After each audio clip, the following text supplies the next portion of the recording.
Welcome to my all dear students. Dhurandhar classes YouTube channel पर आपका स्वागत है। आज हम प्रतिशत की 5वीं क्लास शुरू कर रहे हैं, तो ध्यानपूर्वक देखिए। रेगुलर रूप से शुरू कर रहे हैं। एक चुनाव में पड़े मतों में से 100 मत अवैध घोषित कर दिए गए।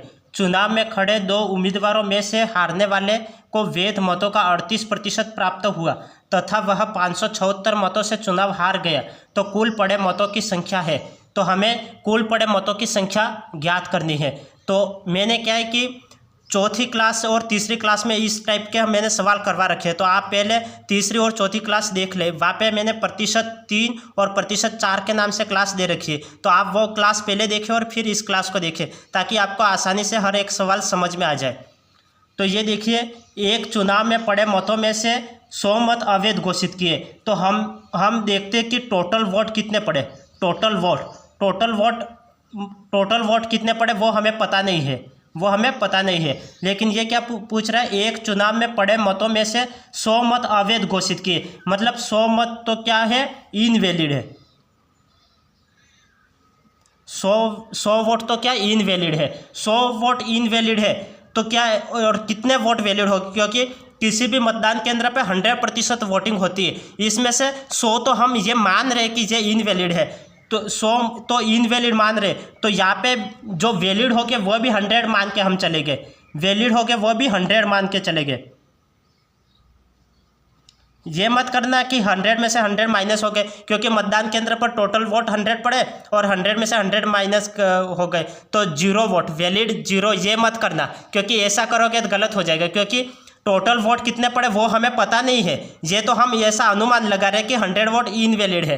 तो क्या है, तो ये 100 वोट तो इनवैलिड है, तो वैलिड वोट कितने हो गए, ये भी 100 हो गए। वैलिड वोट कितने हो गए, तो 100 हो गए। अब क्या पूछ रहा है, चुनाव में खड़े 2 उम्मीदवारों में से हारने वाले को वैध मतों का 38% प्राप्त हुआ। तो हारने वाले को, यहाँ पे जीतने वाले को नहीं पूछ रहा है, ये हारने वाले को वैध मतों का, ये वैध मत है, मतलब वैलिड वोट है। वैलिड में से 38% हारने वाले को प्राप्त हुए। ये 38% हारने वालों को प्राप्त हुए। 38%, 100 में से 38% हारने वाले प्रत्याशी को प्राप्त होते हैं, तो जीतने वाले को कितना प्राप्त होंगे, जीतने वाले को कितना प्राप्त होगा, तो 100 में से 38 माइनस कर लो। 100 में से 38 माइनस करने पर 62 आता है, 62%। तो जीतने वाले को कितना वोट प्राप्त होगा, तो 62%। और हारने वाले को कितने वोट प्राप्त हो गए, तो 38% हारने वाले को प्राप्त हो गए। तो इन दोनों के मध्य जीतने हारने का अंतर कितना है, वोटों का अंतर कितना है, इन दोनों के मध्य वोटों का अंतर कितना है, इन दोनों के मध्य, ये हारने वाला प्रत्याशी है, ये जीतने वाला प्रत्याशी है। हारने वाले प्रत्याशी को वैलिड वोटों का 38% प्राप्त हुआ और जीतने वाले प्रत्याशी को वैलिड वोटों का 62% प्राप्त हुआ, क्योंकि 100 में से 38 माइनस करने पर 62 आ जाएगा। तो इन दोनों के मध्य, जीतने और हारने के मध्य वोटों का अंतर कितना है, तो वोटों का अंतर है 62 में से 38 माइनस करो तो कितना हो जाएगा, 38 माइनस करो, 62 में से 38 माइनस करोगे तो कितना हो जाएगा, ये हो जाएगा 24 हो जाएगा, 24%। तो इन दोनों के मध्य वोटों का अंतर कितना है, इन दोनों के मध्य, जीतने वाले और हारने वाले के मध्य वोटों का अंतर है 24%। 62 में से 38 माइनस करोगे तो 24 आ जाएगा। तथा वह 576 मतों से चुनाव हार गया। 576 मतों से चुनाव हार गया। ये 24 की वैल्यू है 576, ये 24 की वैल्यू की है 576। ये प्रत्याशी है वो हारने वाला प्रत्याशी है। यह प्रत्याशी कौन सा है, हारने वाला, और ये जीतने वाला, ये जीतने वाला है। तो हारने वाला प्रत्याशी वो 576 वोटों से हार गया, ये बताया कि चुनाव हार गया। 38% है, वो 38% प्राप्त हुआ तथा वह 576 मतों से चुनाव हार गया। यह 576 वोटों से चुनाव हार जाता है, तो ये 576 वोटों से जीत जाता है, ये 576 वोटों से जीत जाता है। तो ये बीच में अंतर कितना है, वोटों का अंतर कितना है, 24% का अंतर है। तो ये 24% की वैल्यू कितनी है, 576 वैल्यू है। ये कितना गुना है, 24 का डबल है, तो ये 24 गुना है। 24 का वर्ग करोगे तो 576 आएगा ना, तो 24 में 24 का गुणा करने पर 576 आएगा। तो ये कितना वो गुना है, 24 गुना है। तो ये वैलिड वोट कितने हैं, तो वैलिड वोट में से भी 24 का गुणा कर लो, तो ये 2400 वोट, 2400 वोट तो वैलिड है। 2400 वोट तो वैलिड वोट है, लेकिन यहाँ पे कुल क्या पूछा है, कुल पड़े मतों की संख्या है, कुल पड़े मतों की संख्या है, तो कुल कितने वोट पड़े हैं, ये 2400 तो वैलिड वोट हो गए और ये 100 इनवैलिड वोट है, तो 2400 और 100 जोड़ने पर ये कितना आ जाएगा 2500। तो कुल पड़े वहाँ पे मतदान केंद्र पर कितने वोट पड़े कुल, तो 2500 वोट पड़े, तो ये 2500 आंसर आ जाएगा, 2500 ये आंसर आ जाएगा। तो आपको ऐसे सवालों में कोई थ्योरी वगैरह नहीं लिखनी है, डायरेक्ट लॉजिक यूज़ करनी है, डायरेक्ट ये संख्या लिखो और संख्या से डायरेक्ट आंसर निकालो। आपको ये भाषा वगैरह यहाँ पे लिख के सवाल को सॉल्व नहीं करना है, आपको ये डायरेक्ट ऐसे ही करना है, क्योंकि यहाँ पे सवाल क्या पूछा था, एक चुनाव में पड़े मतों में से, तो हमने टोटल वोट कितना पड़े वो हमें पता नहीं है, इसमें से 100 इनवैलिड हो गए, 100 वोट इनवैलिड हो गए तो 100 वैलिड हो जाएंगे, क्योंकि हम मतदान केंद्र पर 100% वोट पड़े ये मान रहे हैं, तो 100 वैलिड हो जाएंगे। अब चुनाव में खड़े दो उम्मीदवारों में से हारने वाले को वैध मतों का 38%, ये वैलिड वोट है, वैलिड वोट में से हारने वाले को 38% प्राप्त हुआ, तो जीतने वाले को कितना प्राप्त होगा, तो 100 में से 38 माइनस करने पर 62% जीतने वाले को प्राप्त होगा। तो जीतने और हारने के मध्य कितना अंतर है, तो 24% का अंतर है, 62 में से 38 माइनस करोगे तो 24% का अंतर है। तो ये 576, ये हारने वाला है वो 576 मतों से हार जाता है, तो जीतने वाला है वो 576 मतों से जीत जाएगा। तो इस अंतर का 24% की वैल्यू कितनी दे रखी है, 576 दे रखी है, 576, ये 24 का कितना गुना, 24 गुना है, तो ये वैलिड वोट 100 माने थे, इसका भी 24 गुना कर लो, तो ये वैलिड वोट 2400। तो वहाँ पे वैलिड वोट कितने पड़े, मतदान केंद्र पर 2400 वोट तो वैलिड पड़े, और इनवैलिड कितने पड़े, इनवैलिड 100 पड़े, तो 2400 और 100 कितने हो जाएंगे, 2500 हो जाएगा, तो इसका आंसर 2500, ये इसका आंसर आ गया। अब नेक्स्ट सवाल देखो, नेक्स्ट सवाल क्या है, ए ने किसी परीक्षा में 140 अंक प्राप्त किए। ए कोई व्यक्ति है, उसने किसी परीक्षा में 140 अंक प्राप्त किए तथा वह 50 अंकों से अनुत्तीर्ण रहा, 50 अंकों से अनुत्तीर्ण रहा। ए कोई व्यक्ति है, उसने किसी परीक्षा में 140 अंक तो प्राप्त किए हैं तथा 50 अंकों से अनुत्तीर्ण रहा, तो 50 अंक और आते तो वो परीक्षा पास कर लेता। 140 अंक तो आ गए, 140 अंक तो आ गए, लेकिन 50 अंक से अनुत्तीर्ण रहा, तो 50 अंक और आ जाते तो वह पास हो जाता, मतलब वह उत्तीर्ण हो जाता। तो 140 में से 50 जोड़ो, ये अनुत्तीर्ण रहा। यदि परीक्षा में उत्तीर्ण होने के लिए 38% अंक जरूरी है, परीक्षा में उत्तीर्ण होने के लिए कितना 38% अंक जरूरी है, तो 38%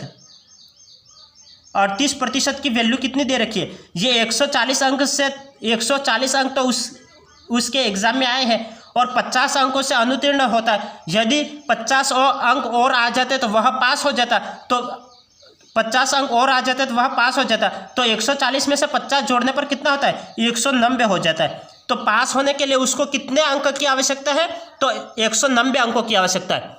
पास होने के लिए उसे कितने अंकों की आवश्यकता है, 190। सवाल को ध्यानपूर्वक वापस पढ़ो। ए ने किसी परीक्षा में 140 अंक प्राप्त किए हैं तथा वह 50 अंकों से अनुत्तीर्ण होता है, तो 50 अंक और आ जाते तो वह पास हो जाता। तो पास होने के लिए उसको कितने अंकों की आवश्यकता है, 190 अंकों की आवश्यकता है। और प्रतिशत में कितने अंक, तो उत्तीर्ण होने के लिए 38% अंक की आवश्यकता है। तो 38% की वैल्यू 190 है। 38% की वैल्यू कितने, 190 है। यह 38% का कितना गुना है, 8 × 5 = 40 होता है, हासिला 4 और 3 3 3 5 15 15 16 17 18 19, तो ये 5 गुना है। यह 38% का कितना गुना, 5 गुना है। यह 38% का कितना गुना, 5 गुना है।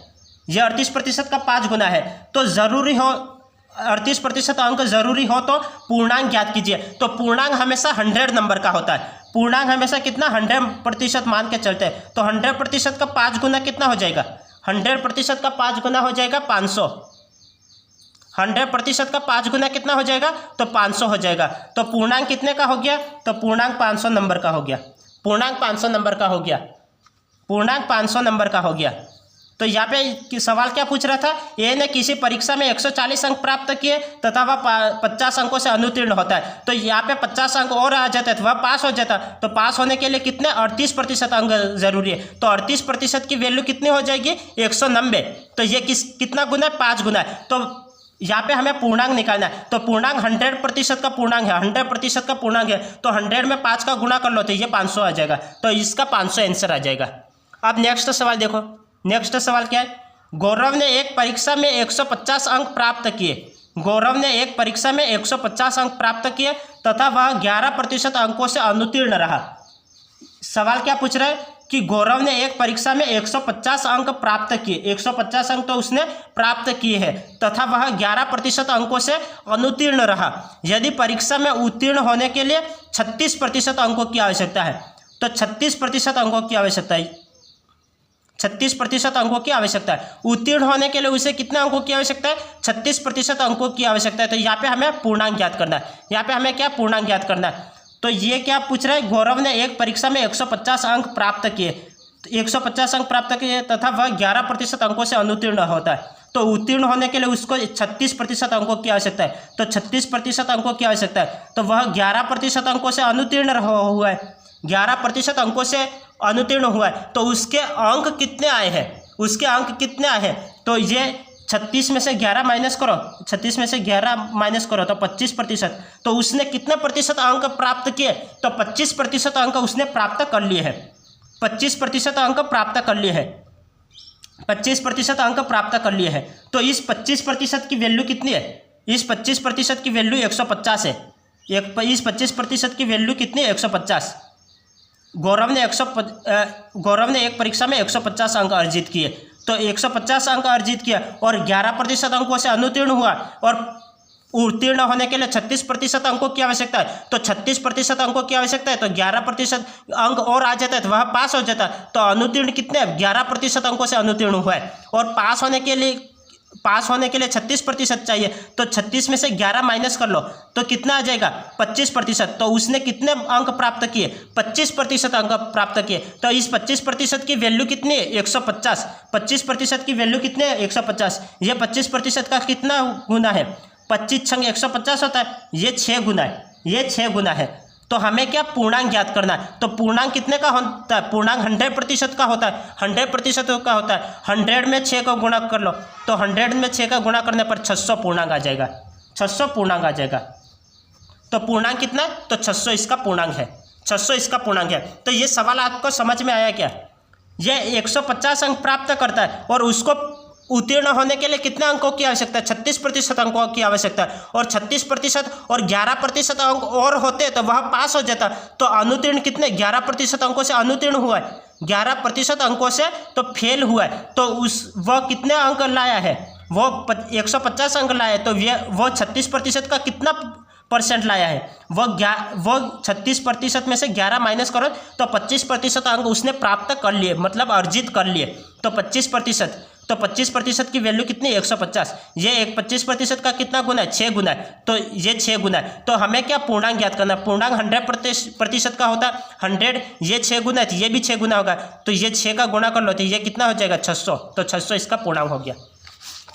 अब नेक्स्ट सवाल देखो, ये सवाल क्या पूछ रहा है, एक परीक्षा में राम के 28% अंक प्राप्त होते, राम के कितने अंक प्राप्त हुए होते, 28% अंक प्राप्त होते हैं। एक परीक्षा में राम के 28% अंक प्राप्त होते हैं, 28% अंक प्राप्त होते हैं और वह 97 अंक से फेल हो जाता है। और वह कितने अंकों से फेल हो जाता है, 97 अंक से फेल हो जाता है, 97 अंक से फेल हो जाता है। जैसे ये 52 है, ये 52 है, तो वो कितने 28%, ये 52 है, ये 52 है और उसने यहाँ से शुरुआत करी है और यहाँ पे 28% अंक प्राप्त किए, उसने 28% तो अंक प्राप्त किए। एक परीक्षा में राम के 28% अंक प्राप्त होते हैं, तो 28 उसने यहाँ से चलना प्रारंभ किया, 28% पर आकर रुक गया, तो उसको मंजिल पर पहुँचने के लिए कितने अंकों की आवश्यकता होती है, मंजिल तक पहुँचने के लिए 97 अंक की आवश्यकता है। मंजिल पर पहुँचने के लिए 97, यहाँ से उसने शुरुआत करी है। ये मतलब एक एग्जाम्पल से समझो, मैं इसको एक एग्जाम्पल से समझाता हूँ। यहाँ पे ये राम है, राम ने यहाँ से चलना शुरू किया और ये उसकी मंजिल है, उसको मंजिल पर पहुँचना है, मंजिल पर पहुँचना है और वो 28 कदम चलता है, 28 कदम चलता है, तो वो 28 कदम चलता है और उसे और मंजिल पर पहुंचने के लिए कितने कदम की आवश्यकता है? 97 कदम और उसको चलना है तो वो मंजिल पर पहुंचता है। तो यहाँ पे क्या पूछ रहा है? एक परीक्षा में राम के 28% अंक प्राप्त होते हैं, तो ये 28% अंक प्राप्त होते हैं और वह 97 अंकों से फेल हो जाता है, वह 97 अंकों से फेल हो जाता है। और उसी परीक्षा में श्याम के 38% अंक प्राप्त होते हैं। तो ये श्याम है वो थोड़ा ज़्यादा चला, यहाँ तक आया, तो उसके श्याम के कितने? 38%। श्याम के कितने अंक आए? 38% अंक प्राप्त होते हैं तथा उसके उत्तीर्णांक से 47 अंक कम प्राप्त होते हैं। उसके उत्तीर्णांक से 47% अंक कम प्राप्त होते हैं, तो उसको आगे और कितना चलना है? 47 अंक उसको और अर्जित करना है, तो वह मंजिल पे पहुँचेगा, तो वह मंजिल पे पहुँचेगा। तो राम के कितने अंक आए? 28, और उसको मंजिल पर पहुंचने के लिए कितने अंकों की आवश्यकता है? 97 अंकों की। और श्याम के कितने अंक आए? 38 अंक आए, और उसको मंजिल पर पहुंचने के लिए कितने अंकों की आवश्यकता है? 47 अंकों की आवश्यकता है, कम प्राप्त होते हैं। तो परीक्षा में कुल कितने अंक की है? तो परीक्षा कुल कितने अंक की है? कुल कितने अंक की है मतलब हमें पूर्णांक ज्ञात करना है। कुल कितने अंक की है तो हमें पूर्णांक ज्ञात करना है, तथा उत्तीर्ण होने के लिए कुल कितने अंकों की आवश्यकता है? इन दोनों को उत्तीर्ण होने के लिए कुल कितने अंकों की आवश्यकता है यह भी हमें ज्ञात करना है। तो इसको कैसे ज्ञात करेंगे? ये 97 है, ये 97 है और ये 47 है, ये 47 है। तो इन दोनों के मध्य डिफरेंस कितने का है? इन दोनों के मध्य डिफरेंस कितने का है? ये राम के अंक 28 आए और श्याम के 38 अंक आए हैं, तो इन दोनों के मध्य डिफरेंस कितने का है? तो ये प्रतिशत है, 28% है, ये 38% है। तो इन दोनों के मध्य डिफरेंस कितने का है? ये 28 है, ये 38 है, तो ये 10 का डिफरेंस है, 10% का डिफरेंस है, 10% का डिफरेंस है। और ये अंकों में कितने? ये तो प्रतिशत में 10% का डिफरेंस है, और अंकों में कितने का डिफरेंस है? ये 97 में से 47 माइनस करो तो कितना आ जाएगा? 97 में से 47 माइनस करो तो कितना आ जाएगा? 97 में से 47 माइनस करें हमने, तो 97 में से हमने 47 माइनस करे तो ये हमारा आ जाएगा 97 में से 47 माइनस करने पर ये 50 अंक आ जाएगा। 97 में से 47 माइनस करोगे तो 50 अंक आ जाएंगे। तो यहाँ पे हमें ये 50 अंक, 97 में से 47 माइनस करोगे तो कितना? 50 अंक। तो ये डिफरेंस कितना? 10% की वैल्यू कितनी है? 50। 10% की वैल्यू कितनी है? 50। ये राम के 28% और श्याम के 38%। तो 38 में से 28 गए तो कितने? 10% का डिफरेंस, ये प्रतिशत में डिफरेंस है। और अंकों में डिफरेंस कितना है? 97 में से 47 माइनस करो, 97 में से 47 माइनस करोगे तो 50 आ जाएगा। तो ये इसका कितना गुना है? 5 गुना है। 10 में 5 का गुणा करोगे तो 50 आ जाएगा, 50 आ जाएगा। तो ये 50 आ जाएगा। तो ये 10% की वैल्यू 50 दे रखी है, तो ये इसका कितना गुना है? 5 गुना है। तो पूर्णांक 100% होता है, तो 100% का 5 गुना कितना हो जाएगा? 500 हो जाएगा। तो पूर्णांक कितना है? 500। तो 500 तो सभी में आ रहा है। अब इसमें हमें क्या ज्ञात करना है? कुल कितने अंक आने चाहिए। तो उत्तीर्ण होने के लिए कुल कितने अंक आने चाहिए? तो राम के कितने आए हैं? राम के 28% अंक आए हैं। तो 28% अंक आए हैं, तो 28 का 5 गुना कर लो, 28 का 5 गुना कर लो। 28 का 5 गुना करने पर कितना होता है? 28 × 5 = 140, 28 × 5 = 140 होता है, 140। और उसे 140 अंक तो उसके आए हैं, ये 28% अंक तो उसके आए हैं। तो ये तो प्रतिशत में था, हमने अंकों में वैल्यू निकाली। तो 28 का 5 गुना 140 अंक तो उसने प्राप्त किए, और 97 अंकों से वह फेल हो जाता है। तो उत्तीर्ण होने के लिए 97 अंक भी आवश्यकता है, 97 अंक। तो 140 में से 97 जोड़ो, 140 में से 97 जोड़ो तो कितने आ जाएंगे? 140 में से 97 जोड़ो 237 अंक आ जाएंगे। तो पूर्णांक कितना का है? 500 का पूर्णांक है, और उत्तीर्ण होने के लिए कितने अंकों की आवश्यकता है? 237 अंकों की आवश्यकता है। तो पूर्णांक तो ये और 237 ये, तो ये इसका आंसर आ जाएगा, ये इसका आंसर आ जाएगा, ये इसका आंसर आ जाएगा। अब इसको शॉर्टकट में कैसे करते हैं? शॉर्टकट में कैसे करते हैं वो मैं आपको बताता हूँ। एक परीक्षा में राम के 28% अंक प्राप्त होते हैं, ये 28% अंक प्राप्त होते हैं और वह 97 अंकों से फेल हो जाता है, तथा उसी परीक्षा में श्याम के 38% अंक आ जाते हैं। तो ये 28%, ये 38%। तो 38 और 28 के मध्य डिफरेंस कितना है? ये 38% और 28%, इनके मध्य डिफरेंस कितना है? तो 10% का डिफरेंस है, 10% का डिफरेंस है। तो 10% का डिफरेंस है। अब ये 97 अंक से फेल होता है, राम में वो 97 अंकों से फेल होता है, और श्याम में वो 47 अंकों से अंक कम प्राप्त करता है, मतलब 47 अंकों से फेल हो जाता है। तो 97 और 47 के मध्य डिफरेंस कितना है? 97 में से 47 माइनस करो, 97 में से 47 माइनस करोगे कितना आ जाएगा? 50 आ जाएगा, 50 आ जाएगा। तो ये तो 10%, 10% की वैल्यू 50 है, तो ये कितना गुना है? 5 गुना है। तो पूर्णांक कितना? 100% का पूर्णांक होता है, तो पूर्णांक का 5 गुना कर लो, तो ये कितना हो जाएगा? 500 हो जाएगा, ये 500 हो जाएगा।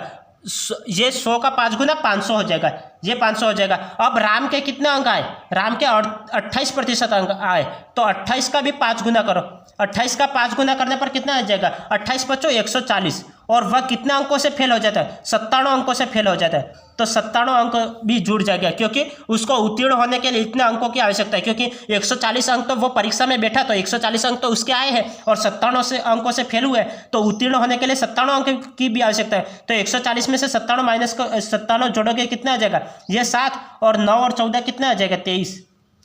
तो 237 अंकों की आवश्यकता है। तो ये 200 से ये पूर्णांक आ गया, ये 237 अंकों की आवश्यकता है उत्तीर्ण होने के लिए। तो 500 और 237, 500 और 237, तो ये इसका आंसर आ गया। यदि ये तो हमने राम के निकाले, श्याम के निकालने कितने हैं? श्याम के कितने अंक प्राप्त हुए? 38%। श्याम ने 38% अंक प्राप्त किया है, तो 38% का भी 5 गुना कर लो, ये सभी में 5 गुना करना है। तो 38% का 5 गुना कितना हो जाएगा? तो 8 × 5 = 40 का 0 हासिल आई 4, तो 5 × 15, 15 और 4 = 19, 190। और वह 47 अंक काम प्राप्त करता है, तो उसमें 47 अंक जोड़ दो, तो कितना हो जाएगा? 7, और 19 और 4 कितना हो जाएगा? 19 और 4 23। तो ये 237। तो पूर्णांक, तो उन दोनों को उत्तीर्ण होने के लिए 237 अंकों की आवश्यकता है। तो ये इसका आंसर आ गया। इस तरह से आपको आंसर निकालना है। अब नेक्स्ट देखो, नेक्स्ट सवाल क्या है? एक परीक्षा में A के 27% अंक प्राप्त होते हैं। एक परीक्षा में A के 27% अंक प्राप्त होते हैं। एक परीक्षा में A के 27% अंक प्राप्त होते हैं, और वह 20 अंक से फेल हो जाता है। वह 20 अंक से फेल हो जाता है। जैसे ये बाउंड्री लाइन है, उनको बाउंड्री लाइन पार करने पास होने के लिए वह क्या है? एक परीक्षा में A के 27% अंक प्राप्त होते हैं, और वह 20 अंक से फेल हो जाता है। वह 20 अंक से फेल हो जाता है। वो यहाँ से चढ़ना प्रारंभ किया, वो यहाँ पे आके अटक गया, तो ये 20 अंक से क्या है? ये 20 अंक से फेल हो जाता है। 20 अंक से फेल हो जाता है। 20 अंक से फेल हो जाता है। 2 मिनट। ये एक परीक्षा में A के 27% अंक प्राप्त होते हैं, और वह 20 अंक से फेल हो जाता है। 20 अंक से, जैसे ये बाउंड्री लाइन है, उसको पास होने के लिए 20 अंकों की आवश्यकता है। पास होने के लिए 20 अंकों की आवश्यकता है। पास होने के, ये गलत है। ये देखो, एक परीक्षा में A के 27% अंक प्राप्त होते हैं, और वह 20 अंक से फेल हो जाता है, तो उसको पास होने के लिए ये बाउंड्री पार करनी है, तो उसके 20 अंक कम है, तो 20 अंकों से फेल हो जाता है। तथा उसी परीक्षा में B के 42% अंक प्राप्त होते हैं। B के कितने? 42% अंक प्राप्त होते हैं, तथा उसके उत्तीर्णांक से तो उत्तीर्ण होने के लिए ये बाउंड्री पार करनी पड़ रही है, तो उत्तीर्णांक से 40 अंक ज़्यादा है, तो उसके 40 अंक ज़्यादा है, उसके 40 अंक ज़्यादा है। पहला व्यक्ति है वो, उसके तो 20 अंक कम है, और दूसरा व्यक्ति है उसका 40 अंक ज़्यादा है।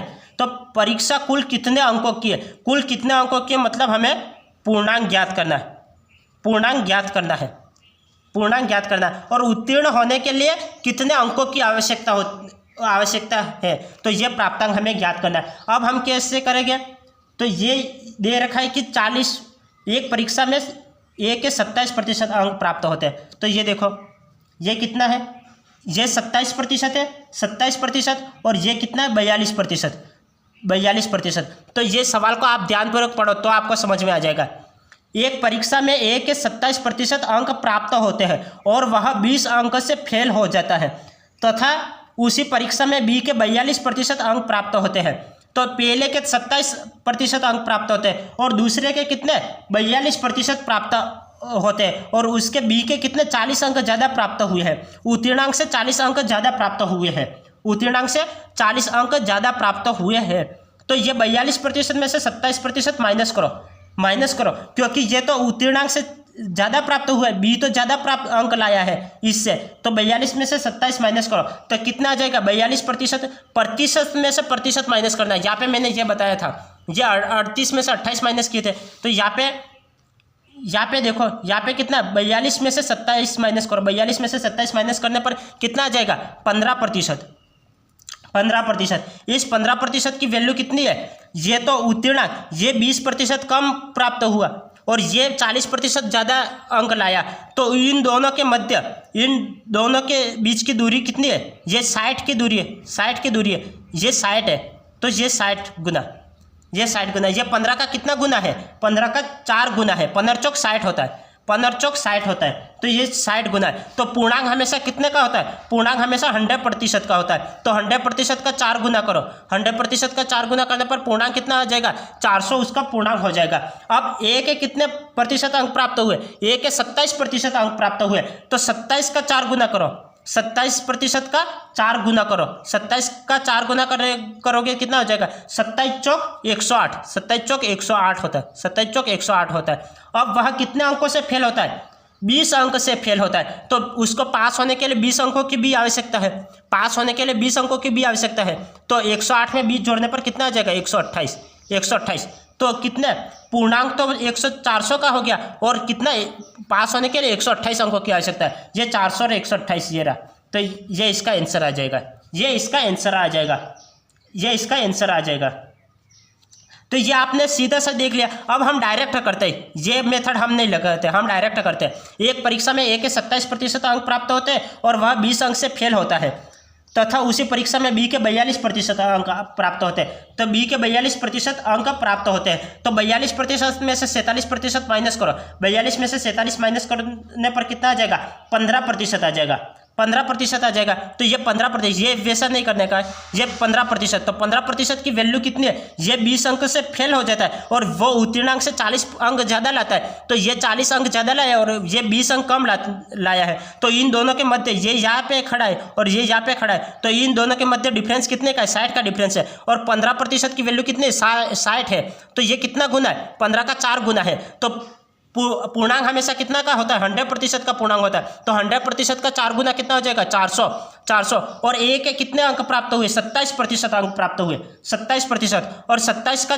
भी 4 गुना करो, 27 का 4 गुना करने पर 108 अंक हो जाएगा, और वह 20 अंकों से फेल हो जाता है, तो पास होने के लिए 20 अंकों की भी आवश्यकता है, तो 108 में 20 जोड़ो तो 128, तो ये तो कितने ए के अंक आ जाएंगे, ये तो ए के अंक है, और बी के अंक कैसे निकालोगे, बी के अंक निकालोगे, बी कितना गुना है 42% है, बी 42% है, तो 42% का भी 4 गुना करो, 42 का 4 गुना करोगे कितना है 4 दूनी 8 और 4 चौक 16, 168 आ जाएगा, और ये उत्तीर्णांक से कितने अंक ज़्यादा प्राप्त किए, ये उत्तीर्णांक से, उत्तीर्ण होने के लिए ये बाउंड्री पार करनी है, तो उससे 40 अंक ज़्यादा लाया है, तो 40 अंक माइनस करो, 40 अंक माइनस करो, ताकि प्रत्येक बच्चे को पास होने के लिए कितना अंक 128 अंकों की आवश्यकता है, तो 168 में से 40 माइनस करोगे तो कितना आ जाएगा 128 आ जाएगा, 128 आ जाएगा, ये उसका आंसर आ गया, तो 400 और 128 इसका आंसर आ गया। अब नेक्स्ट सवाल देखो, नेक्स्ट सवाल क्या है, नेक्स्ट सवाल है एक परीक्षा में स्कूल ए में उपस्थित छात्रों का 70% पास होता है, एक परीक्षा में एक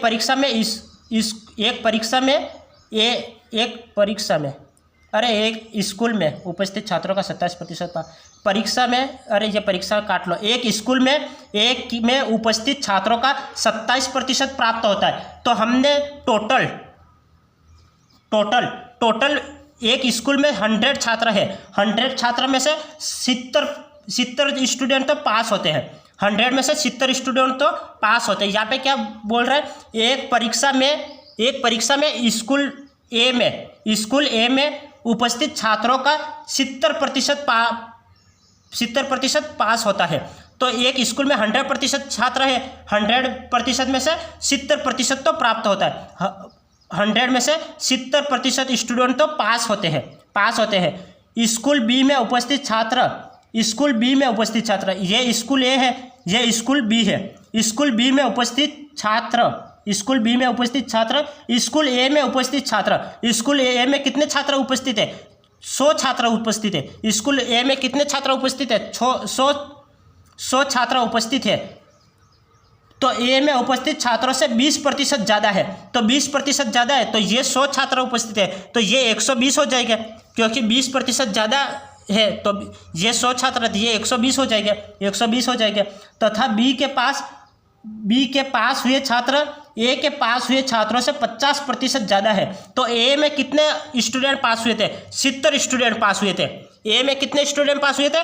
70 स्टूडेंट पास हुए थे। और बी में क्या पूछ रहा है? बी में ए में पास हुए छात्रों से 50% ज़्यादा है, तो 70 का 50% कितना होता है? 70 का 50% कितना होता है? 7 × 5 = 35, तो 35 स्टूडेंट ज़्यादा है, क्योंकि 70 का 50% ऐसे निकालते हैं, मैंने कल भी यह बताया था। तो 7 × 5 = 35, तो 35 स्टूडेंट ज़्यादा यहाँ पे पास होते हैं। तो 70 का 35%, 70 का 50% कितना? 35 होगा। तो 70 में 35 ऐड करो, 70 में 35 ऐड करने पर कितना हो जाएगा? 105। तो इस बी में कितने? 105 स्टूडेंट ज़्यादा पास होते हैं। तो स्कूल बी में पास हुए छात्रों का स्कूल बी में उपस्थित छात्रों से स्कूल बी में पास हुए छात्रों का स्कूल बी में उपस्थित छात्रों से प्रतिशत क्या है? तो हमें प्रतिशत निकालना है, तो 100 का गुणा कर लो, तो 100 का गुणा करो तो ये कितना हो जाएगा? ये कितना हो जाएगा? 5 के पहाड़े से काट लूँ मैं, 5 × 2 = 10 और 1 × 5 = 5, 1 5 × 1 = 5, 5 × 2 = 10 और ये 5 × 4 = 20, 5 × 4 = 20। अब ये कितना? 3 के पहाड़े 7 × 3 = 21 और 8 × 3 = 24, तो 7/8 7/8 × 100 7/8 × 100, तो ये कितना? 700/8। ये कितना हो जाएगा? 1 × 8 ये कितना हो जाएगा? ये कितना? 8 × 8 = 64 होता है, 8 × 8 = 64 और कितना? 64, तो ये 6 बचा तो 60 हो जाएगा, तो 7 × 8 = 56, 7 × 8 = 56, 4 बचा तो 8 × 5 = 40, 87.5 आंसर, 87.5 इसका आंसर आ जाएगा, 87.5 इसका आंसर आ जाएगा। अब नेक्स्ट सवाल देखो, नेक्स्ट सवाल क्या है? एक परीक्षा में अंग्रेजी में 80%, एक परीक्षा में अंग्रेजी में 80%। इस सवाल को आप एक बार वापस देख लो, इस सवाल को आप वापस देख लो। एक परीक्षा में स्कूल ए में उपस्थित छात्र, स्कूल ए में 100 छात्र उपस्थित है, उसमें से 70 छात्र पास होते हैं। स्कूल ए में 100 छात्र उपस्थित है, उसमें 70 छात्र पास होते हैं। स्कूल बी में क्या पूछा? स्कूल बी में उपस्थित छात्र स्कूल ए में उपस्थित छात्र स्कूल ए में 100 छात्र है, उससे 20% ज़्यादा है, तो ये 100 छात्र है तो बी में 120 हो जाएगा, 20% ज़्यादा है तो 120 हो जाएगा। तथा बी के पास हुए छात्र ए के पास हुए छात्रों से 50% ज़्यादा है, तो ए के 70 छात्र पास हुए, उसके 50% ज़्यादा है, तो 70 का 50% निकालो, 0 से 0 कैंसिल हो जाएगा, 7 × 5 = 35, तो 70 से 35 और ज़्यादा पास हुए, तो 70 + 35 कितना होता है? 105। तो बी में कितने? 120 स्टूडेंट है, 105 उत्तीर्ण होते हैं, तो इसका प्रतिशत निकालना है। ज़्यादा है स्कूल बी में पास हुए छात्रों का स्कूल बी में उपस्थित छात्रों से स्कूल बी में पास हुए छात्र की स्कूल बी में उपस्थित छात्र का प्रतिशत निकालना है, तो × 100 कर लेंगे। फिर ये काट लो, जितने बार कटता है काट लो, और लास्ट में आंसर कितना हो जाएगा? 87.5, 87.5 इसका आंसर आ गया। अब यहाँ पे देखो, एक परीक्षा में अंग्रेजी में 80% व गणित में 85% विद्यार्थी उत्तीर्ण होते हैं। अगर 72% विद्यार्थी दोनों विषयों में उत्तीर्ण होते हैं तो दोनों विषयों में उत्तीर्ण होने वाले कितने प्रतिशत स्टूडेंट हैं? तो ये इसके लिए मैं थोड़ा कुछ बेसिक बता लेता हूँ। ये सवाल हम कैसे करेंगे? ये यहाँ पे दे रखा है, जैसे हम इसको डायग्राम से समझेंगे। ये इंग्लिश के छात्र है और ये मैथ के छात्र है। ये इंग्लिश के छात्र है, ये मैथ के छात्र है। तो इंग्लिश के छात्र है, ये इंग्लिश के छात्र है, ये मैथ के छात्र है। ये इंग्लिश का छात्र और ये पूरा मैथ का छात्र। यदि ओनली मैथ पूछे, ओनली मैथ, तो ये पूरा आ जाएगा। ओनली इंग्लिश पूछे तो ये पूरा आ जाएगा। ओनली इंग्लिश पूछे तो ये पूरा आ जाएगा। और इंग्लिश और मैथ दोनों ये पूछे तो ये आ जाएगा। इंग्लिश और मैथ दोनों, both English and math English and math, English और मैथ दोनों छात्र कितने, एक स्कूल है, स्कूल में इंग्लिश के छात्र कितने हैं, तो ये इतने में जो आएगा वो इंग्लिश के छात्र, मैथ के छात्र कितने हैं, तो ये इतने में जो आएंगे वो मैथ के छात्र, और इंग्लिश और मैथ दोनों में कितने छात्र हैं, तो ये आएगा इंग्लिश और मैथ दोनों में, तो ये छात्र। अब क्या पूछ रहा है, इंग्लिश और मैथ दोनों में से कोई नहीं आएगा वो यहाँ पे आएगा, कोई नहीं आएगा वो यहाँ पे आएगा, तो कुछ नहीं वाला यहाँ पे आएगा, कुछ नहीं वाला यहाँ पे आएगा। जैसे मैं आपको एग्जांपल बताता हूँ, एक स्कूल में इंग्लिश में कितने, जैसे मैं आपको ये एग्जांपल बताता कि एक स्कूल में इंग्लिश में 70% स्टूडेंट पास होते हैं, इंग्लिश में 70% स्टूडेंट पास होते हैं, और हिंदी में ये पूरा ये हिंदी का डायग्राम है, ये इंग्लिश का डायग्राम है। इंग्लिश में 70% स्टूडेंट पास होते हैं, और हिंदी में 65% स्टूडेंट पास होते हैं, 65% स्टूडेंट हिंदी में पास होते हैं, 65% स्टूडेंट पास होते हैं, और हिंदी और इंग्लिश दोनों में 27% स्टूडेंट फेल होते हैं, 27% स्टूडेंट फेल होते हैं। तो बताओ कि इन इंग्लिश और हिंदी दोनों में पास होने वाले छात्रों की संख्या कितनी है।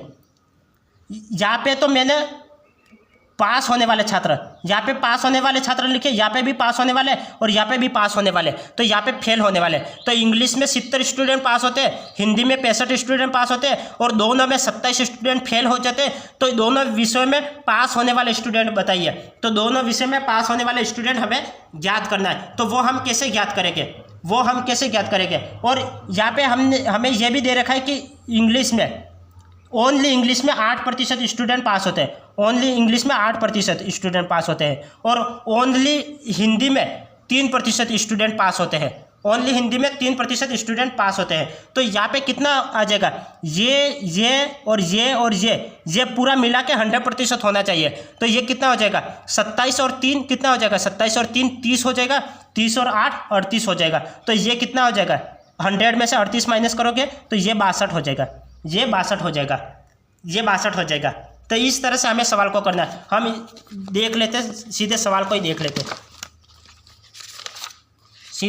हम देख लेते, क्योंकि एग्जाम्पल अभी दिमाग में नहीं आ रहा है। अब एक परीक्षा में अंग्रेजी में 80%, ये पूछ रहे, ये डायग्राम बनाओ, ये अंग्रेजी में 80%, एक परीक्षा में अंग्रेजी में 80%, वह गणित में 85%, ये गणित है, गणित में 85% विद्यार्थी उत्तीर्ण होते हैं, अगर 72% विद्यार्थी दोनों विषयों में उत्तीर्ण होते हैं। यहाँ पे ये इंग्लिश में कितने स्टूडेंट उत्तीर्ण हुए, 80%, और मैथ में कितने उत्तीर्ण हुए, मैथ में 85% उत्तीर्ण हुए, और 72% विद्यार्थी दोनों विषयों में उत्तीर्ण हुए। यह 72% यहाँ पे बीच में 72% विद्यार्थी दोनों विषय में उत्तीर्ण हुए हैं, 72% विद्यार्थी दोनों विषयों में उत्तीर्ण हुए हैं। तो दोनों विषयों में अनुत्तीर्ण होने वाले कितने प्रतिशत विद्यार्थी हैं, तो अनुत्तीर्ण, यहाँ पे हम उत्तीर्ण लिखेंगे तो यहाँ पे अनुत्तीर्ण आएगा, यहाँ पे अनुत्तीर्ण। तो यह हमें ज्ञात करना है, तो यह हम कैसे ज्ञात करेंगे, 80 में से 72 माइनस करो, 80 में से 72 माइनस करने पर ये ओनली ये आ जाएगा, ओनली इंग्लिश में कितने स्टूडेंट पास हुए, ओनली इंग्लिश में कितने स्टूडेंट पास हुए, तो 80 में से 72 माइनस करने पर कितना आ जाएगा, 80 में से 72 माइनस करने पर ये 8% स्टूडेंट ओनली इंग्लिश में पास हुए, और ओनली मैथ में कितने स्टूडेंट पास हुए, ओनली मैथ में कितने स्टूडेंट पास हुए, ओनली मैथ में। तो 85 में से 72 माइनस करो, 85 में से 72 माइनस करने पर कितना आ जाएगा, 13 स्टूडेंट ओनली मैथ में पास हुए, 13 स्टूडेंट ओनली मैथ में पास हुए हैं, 13 स्टूडेंट ओनली मैथ में पास हुए। तो दोनों में कितने पास हुए, दोनों में तो 72 पास हुए, ओनली इंग्लिश में 8% पास हुए, ओनली मैथ में 13% पास हुए। तो यहाँ पे क्या पूछा, अनुत्तीर्ण होने वाले विद्यार्थी कितने हैं, तो अनुत्तीर्ण होने वाले विद्यार्थी का प्रतिशत पूछा है। तो यहाँ पे कितना हो जाएगा, 72 और 8 कितना होता है, 72 8 80 होता है, 72 और 8 कितना हो जाएगा, 72 और 8 80, 80, 80 और 13 कितना हो जाएगा, 80 और 13 93 हो जाएगा। और 93 तो ये 100 में से 93 माइनस करो तो 7%। 7% स्टूडेंट कैसे हैं, अनुत्तीर्ण हो गए। 7% स्टूडेंट अनुत्तीर्ण हो गए। 7% स्टूडेंट कितने क्या हो गए, अनुत्तीर्ण हो गए। इस सवाल को एक बार वापस समझो। सवाल क्या पूछ रहा है, एक परीक्षा में अंग्रेजी में 80%, ये अंग्रेजी का डायग्राम, अंग्रेजी ये पूरा अंग्रेजी में 80% स्टूडेंट उपस्थित होने वाले छात्र यहाँ पे लिखोगे तो अनुपस्थित वाले छात्र, जैसे उत्तीर्ण वाले छात्र यहाँ पे लिख रहे तो अनुत्तीर्ण वाले छात्र यहाँ पे आएंगे, और यहाँ पे अनुत्तीर्ण वाले छात्र लिख रहे तो उत्तीर्ण वाले छात्र यहाँ पे आएंगे। यहाँ पे क्या पूछ रहे हैं, परीक्षा में अंग्रेजी में 80%, अंग्रेजी में 80% और मैथ में 85% उत्तीर्ण होते हैं। तो और दोनों विषयों में 72%, दोनों विषयों में 72% ये उत्तीर्ण होते हैं। तो यहाँ पे ओनली इंग्लिश में कितने हो गए, ओनली इंग्लिश में कितने छात्र उत्तीर्ण हो गया, तो 80 में से 72 माइनस करो तो 8% ओनली इंग्लिश में पास हुए। और 85 में से 72 माइनस करो, 85 में से 72 माइनस करने पर ओनली मैथ में कितने पास हुए वो आ जाएंगे। तो 85 में से 72 माइनस करने पर 13 आ जाएगा, तो 13 ओनली मैथ में पास हुए। तो ये तो पास हुए उन लोगों की संख्या, पास हुए उन लोगों की संख्या। 72 और 8 कितना हो जाएगा, 80, 80 में से 13 जोड़ने पर कितना आ जाएगा, 93, 93 आ जाएगा। तो 100 में से 93 माइनस करो, 100 में से 93 माइनस करोगे तो 7% ऐसे स्टूडेंट हैं जो दोनों विषयों में अनुत्तीर्ण हुए हैं। 7% ऐसे स्टूडेंट जो दोनों विषयों में अनुत्तीर्ण हुए, तो 7% इसका आंसर आ गया। अब नेक्स्ट सवाल देखो, नेक्स्ट सवाल क्या है, एक परीक्षा में 60% अंग्रेजी में पास हुए, एक परीक्षा में 60% अंग्रेजी में पास हुए। ये डायग्राम बना दो, ये इंग्लिश में कितने पास हुए, 60%। एक परीक्षा में 60% अंग्रेजी में पास हुए, 70% हिंदी में पास हुए। ये 70% हिंदी में पास हुए, 70% हिंदी में पास हुए 70% हिंदी में पास हुए, और 40% दोनों विषयों में पास हुए। तो 40% विद्यार्थी कैसे, जो दोनों विषयों में पास हुए, 40% विद्यार्थी ऐसे जो दोनों विषयों में पास हुए। तो कितने प्रतिशत विद्यार्थी दोनों विषयों में फेल हुए, तो हमें फेल, तो ये हमें ज्ञात करना है। ये यहाँ पे मैंने पास हुए स्टूडेंट की संख्या लिखी है, तो यहाँ पे फेल हुए स्टूडेंट की संख्या आएगी। तो 60% तो इंग्लिश में पास हुए, 70% हिंदी में पास हुए, और 40% है वो दोनों विषयों में पास हुए। तो दोनों विषयों में फेल हुए स्टूडेंट की संख्या निकालनी है। तो हम ये ओनली इंग्लिश में कितने स्टूडेंट पास हुए वो हम निकालेंगे।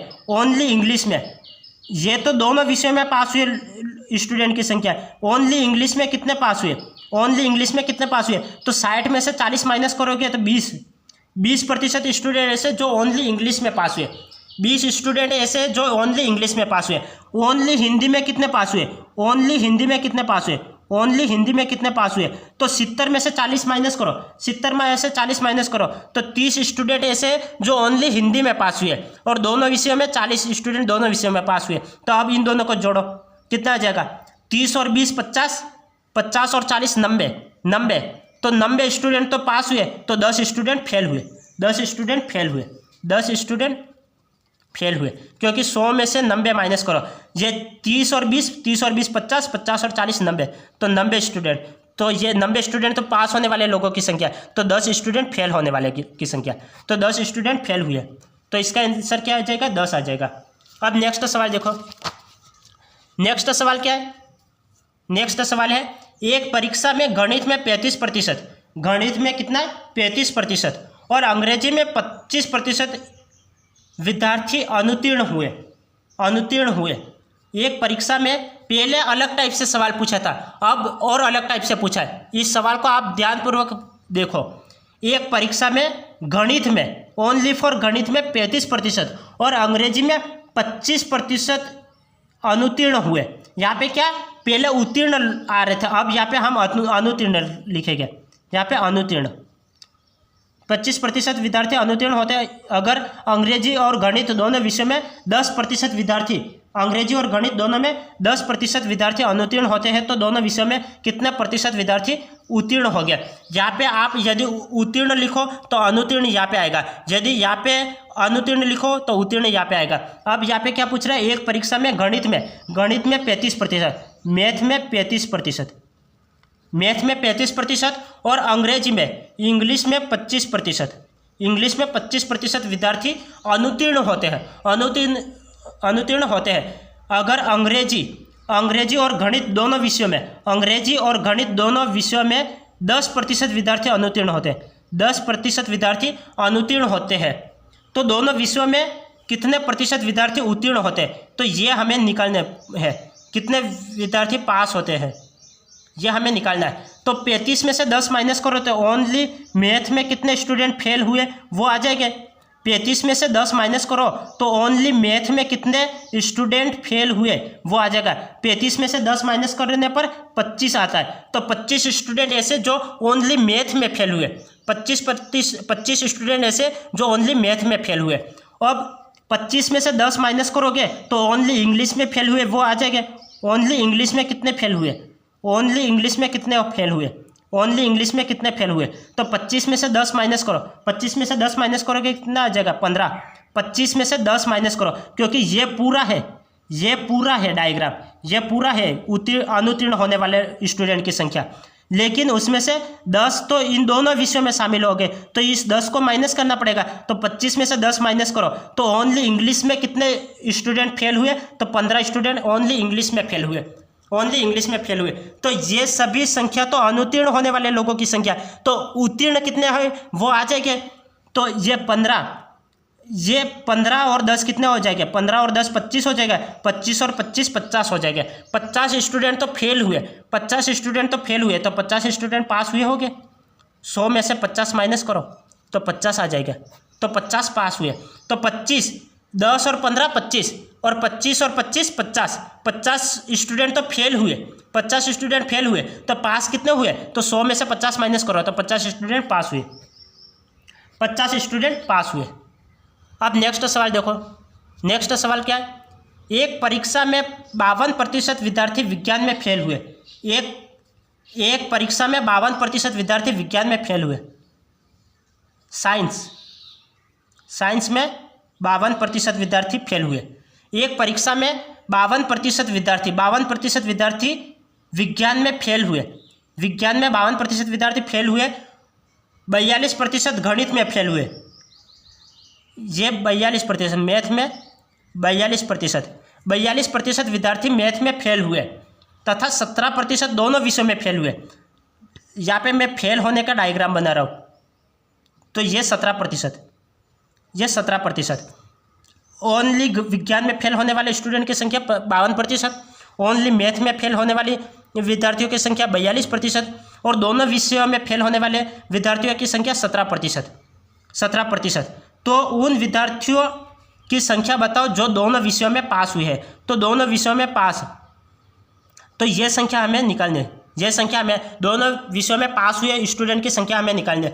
तो ओनली साइंस में कितने फेल हुए, ओनली साइंस में कितने फेल हुए ये हम निकालते हैं। ओनली साइंस में कितने फेल हुए, 52 में से 17 माइनस करो, 52 में से 17 माइनस करने पर कितना आ जाएगा, 52 में से 17 माइनस करने पर 35 आ जाएगा, 35। तो 35 स्टूडेंट ऐसे हैं जो ओनली साइंस में फेल हुए, ओनली साइंस में फेल हुए, मतलब मैथ में तो पास हो गए लेकिन साइंस में फेल हो गए, ओनली साइंस में कितने स्टूडेंट फेल हुए, तो 35। तो ये कैसे निकला, 52 में से 17 माइनस करने पर 35 आ जाएगा।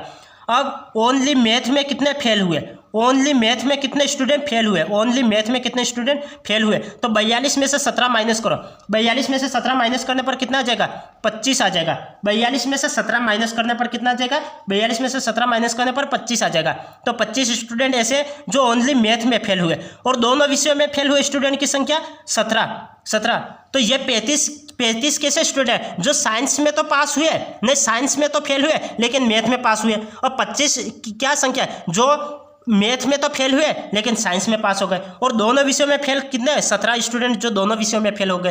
तो फेल होने वाले स्टूडेंट की संख्या कितनी है, फेल होने वाले स्टूडेंट की संख्या कितनी है, ये 35 और 25 कितने हो जाएगा, 35 और 25 कितने हो जाएगा, ये 35 40 और 60, 60 और 70 और 77, तो ये 23 स्टूडेंट ऐसे हो जाएंगे, 23 स्टूडेंट ऐसे हो जाएंगे जो दोनों विषयों में पास है, दोनों विषयों में पास है। इन तीनों को जोड़ो, 30 और 50, 50 और 60, 70 और 77, तो 100 में से 77 माइनस करो, 100 में से 77 माइनस करने पर कितना आ जाएगा, 23 आ जाएगा।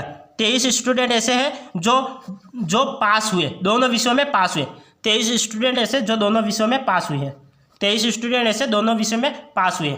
अब नेक्स्ट सवाल देखो, नेक्स्ट सवाल क्या है, एक स्कूल में 40% विद्यार्थी फुटबॉल खेलते हैं।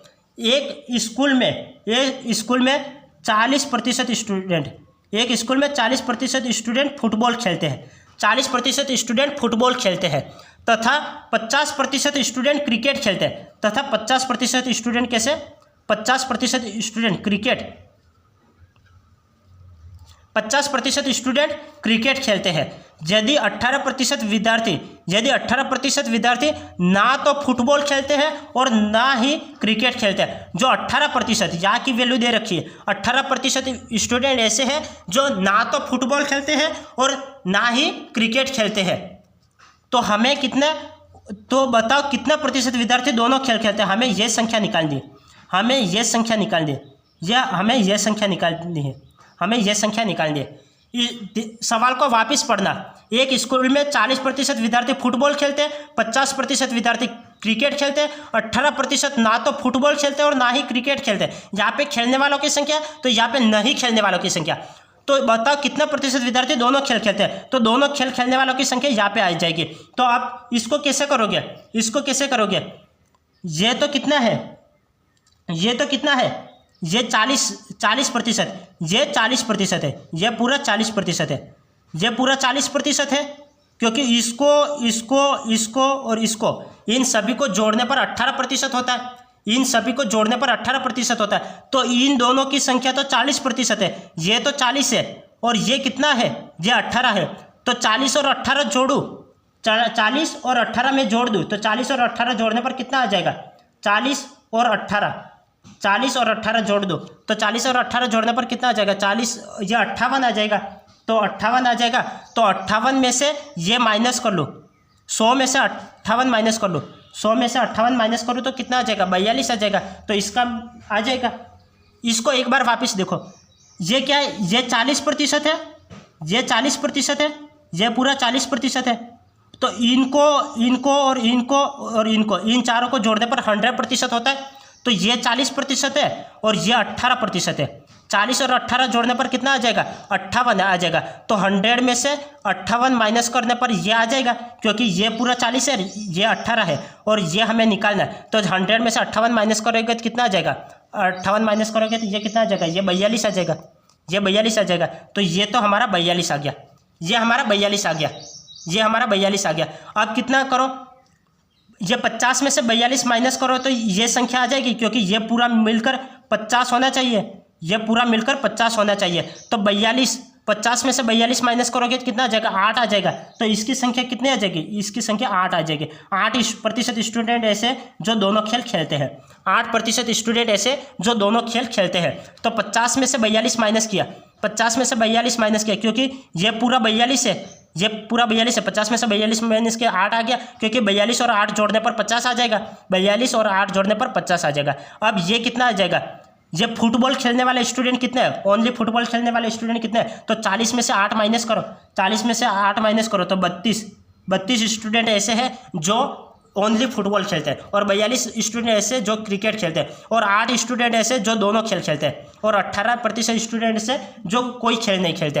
अब नेक्स्ट सवाल देखो, नेक्स्ट सवाल क्या है, नेक्स्ट सवाल है, विद्यार्थियों के एक समूह में 70% अंग्रेजी बोलते हैं, 70% तो क्या है, अंग्रेजी बोलते हैं, 70% स्टूडेंट है जो इंग्लिश बोलते हैं, 70% स्टूडेंट क्या है, इंग्लिश बोलते हैं, और 65% स्टूडेंट ऐसे हैं जो हिंदी बोलते हैं, 65% स्टूडेंट ऐसे जो हिंदी बोलते हैं। अगर 27% विद्यार्थी दोनों भाषा नहीं बोल पाते, 27% स्टूडेंट ऐसे हैं जो दोनों भाषा नहीं बोल पाते हैं, तो कितने प्रतिशत विद्यार्थी दोनों भाषा बोल पाते हैं, तो कितने विद्यार्थी दोनों भाषा बोल पाते हैं, तो ये हमें निकालना है। तो ये निकालने के लिए क्या करो, ये पूरा कितना है, ये पूरा 70 है, ये पूरा कितना है, ये पूरा 70 है, और 70 और 27 कितना होता है, ये और ये और ये इतना जोड़ने पर 100% होता है। 70 और 27 कितना होता है, 70, 80, 90 और 97, ये 97 होता है। तो 100 में से 97 माइनस करो, 100 में से 97 माइनस करो, कितना आ जाएगा, 100 में से 97 माइनस करो, 3 आ जाएगा। तो ये 3 आ जाएगा, ये 3 आ जाएगा, तो ये 3 आ जाएगा। तो 65 में से 3 माइनस करो तो ये आ जाएगा, 65 में से 3 माइनस करो तो 62 आ जाएगा। तो 62 इसका आंसर आ जाएगा, ये 62 इसका आंसर आ जाएगा। 62, क्योंकि 62 और 3 जोड़ने पर 65 आ जाएगा, 62 और 3 जोड़ने पर 65 आ जाएगा। अब 70 में से 62 माइनस करो तो ये आ जाएगी, 70 में से 62 माइनस करो तो यह संख्या आ जाएगा। तो 70 में से 62 माइनस किया तो 8 आ जाएगा। तो ओनली इंग्लिश बोलने वालों की संख्या 8 और ओनली हिंदी बोलने वाले की संख्या 3 और दोनों भाषा बोलने वालों की संख्या 62 और दोनों भाषा नहीं बोलने वालों की संख्या कितनी आ जाएगी, तो 27 आ जाएगी, 27 आ जाएगी। तो आपको ये निकालना है। यदि ये नीचे वाली संख्या दे रखी हो तो ये पूरा तो 70 आ गया और ये 27 आ गया। तो ये और ये 4 जोड़ने पर 100 होता है। तो ये 70 और ये 27, 70 और 27 कितने आ गए, 97 आ गए। तो 100 में से 97 माइनस करोगे तो ये आ जाएगी, 100 में से 97 माइनस करोगे 3 आ जाएगा, और 3 आ जाएगा। तो 65 में से 3 माइनस करोगे तो ये आ जाएगा, 65 में से 3 माइनस करोगे तो 62, और फिर 70 में से 62 माइनस करोगे तो ये संख्या आ जाएगी। अब नेक्स्ट सवाल देखो, नेक्स्ट सवाल क्या है, किसी कक्षा में 60% छात्र विज्ञान में, किसी कक्षा में 60% छात्र विज्ञान में, किसी कक्षा में 60% छात्र विज्ञान में, 60% छात्र विज्ञान में तथा 70% छात्र हिंदी में, 70% छात्र हिंदी में उत्तीर्ण होते हैं तथा 15% छात्र दोनों विषयों में अनुत्तीर्ण होते हैं। 15%, यहाँ पे उत्तीर्ण की संख्या लिख रहा हूँ तो अनुत्तीर्ण यहाँ पे आएगा, अनुत्तीर्ण यहाँ पे आएगा। तो 15% विद्यार्थी ऐसे जो दोनों विषयों में अनुत्तीर्ण होते हैं। यदि दोनों विषयों में उत्तीर्ण छात्रों की संख्या, दोनों विषयों में उत्तीर्ण छात्रों की संख्या, यहाँ पे तो परसेंट ऐसा आता है, लेकिन इसकी संख्या दे रखी है 225, संख्या दे रखी है 225 हो तो बताओ परीक्षा में बैठे छात्र कितने हैं, परीक्षा में बैठे छात्र कितने हैं। तो हमें यहाँ पे बीच की वैल्यू निकालनी है, ये हमें बीच की वैल्यू निकालनी है। तो हम कैसे निकालेंगे, ये पूरा तो 60 है, ये पूरा तो 60 है, ये और ये इन चारों को जोड़ने पर 100% होता है। ये 60 है, 60 और 15 कितने हो जाएंगे, ये पूरा यहाँ तक, ये पूरा 60 है, 60 और 15 जुड़ने पर कितना है, 70 और 75 आ जाएगा। तो ये 25 आ जाएगा, क्योंकि 100 में से 75 माइनस करने पर ये 25 आ जाएगा। और 70 में से 25 माइनस करोगे तो ये आ जाएगा, 70 में से 25 माइनस करो तो कितना आ जाएगा, 70 में से 25 माइनस करोगे तो कितना आ जाएगा, 45 आ जाएगा, 45 आ जाएगा, 45 आ जाएगा, 45 आ जाएगा। तो इस 45 की वैल्यू कितनी है, 45 की वैल्यू दे रखी है 225, 45 की वैल्यू दे रखी है 225, 45, ये 45 की वैल्यू दे रखी है 225 दे रखी है। तो बैठे छात्रों की संख्या कितने, ये तो प्रतिशत है, ये सभी क्या है, ये प्रतिशत है, ये सभी क्या है, ये प्रतिशत है, ये भी प्रतिशत है। लेकिन इस प्रतिशत की वैल्यू दे रखी है 225, 45% की वैल्यू दे रखी है 225। ये 45 का कितना गुना है, 45 है वो 25 का 200, अरे ये इसकी वैल्यू दे रखी है 225, ये 45 का कितना गुना है, ये 45 का कितना गुना है, 25 का 5 हासिल है 2, 5 चौक 20, 20 और 2 22, तो ये 5 गुना है। 45 का कितना गुना है, 5 गुना, 45 का 5 गुना 225 होता है, 45 का 5 गुना 225 होता है। तो परीक्षा में बैठे कुल छात्रों की संख्या पूछिए, बताओ परीक्षा में बैठे छात्र कितने हैं। तो 100% छात्र बैठे, 100 छात्र परीक्षा में बैठे, तो 100 का 5 गुना करो, 100 का 5 गुना करो, तो 100 का 5 गुना करने पर कितना, 500 छात्र। तो बैठे छात्रों की संख्या कितनी होगी, 500। तो ये 500 इसका आंसर आ गया, 500 इसका आंसर आ गया।